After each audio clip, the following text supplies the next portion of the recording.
La moda, a la Catalunya del segle XIV, retalls de la vida quotidiana, parla dels vestits dels nostres avantpassats medievals.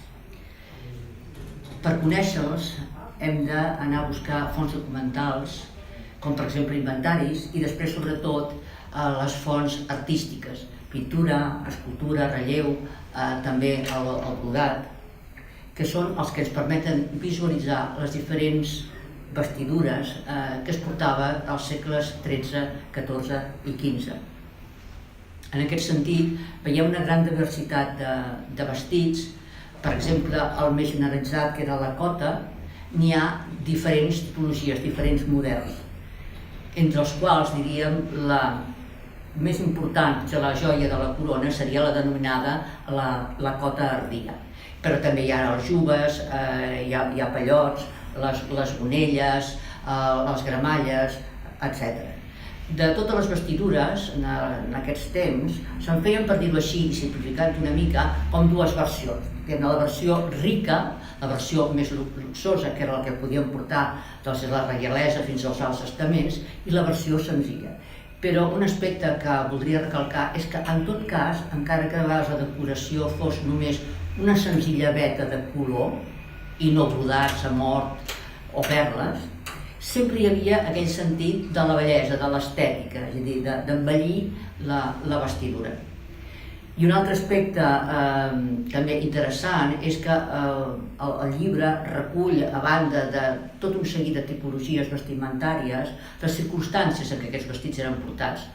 És a dir, personatges, per una banda, històrics, per altra també literaris, de literatura de l'època, ens mostren diferents moments, diferents circumstàncies, estats d'ànims, fets històrics en què determinats personatges masculins i femenins van abillats amb aquestes vestidures. De tal manera que finalment podem parlar que el llibre és una mica un recull dels retalls, diguem-ne, de la vida medieval fets a través dels vestits.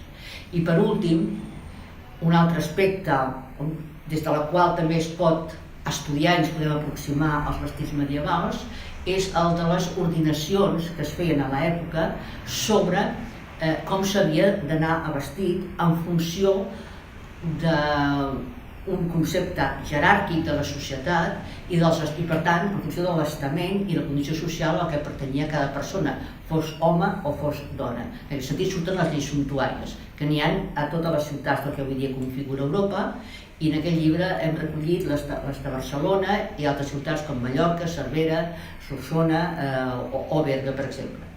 I totes tenen en comú que limiten l'ús del luxe en el vestit, l'or, les pedres precioses, pells com arminis, etc. Però després cadascuna té la seva particularitat. En aquest sentit és molt interessant perquè ens dona moltíssima informació sobre els vestits i sobre què era permès, per exemple, les barcelonines, per posar un exemple, que no podien portar vestits a ratlles, llistats en deien, i en canvi les que vivien a Solsona, les solsonines, doncs sí que podien portar capes llistades.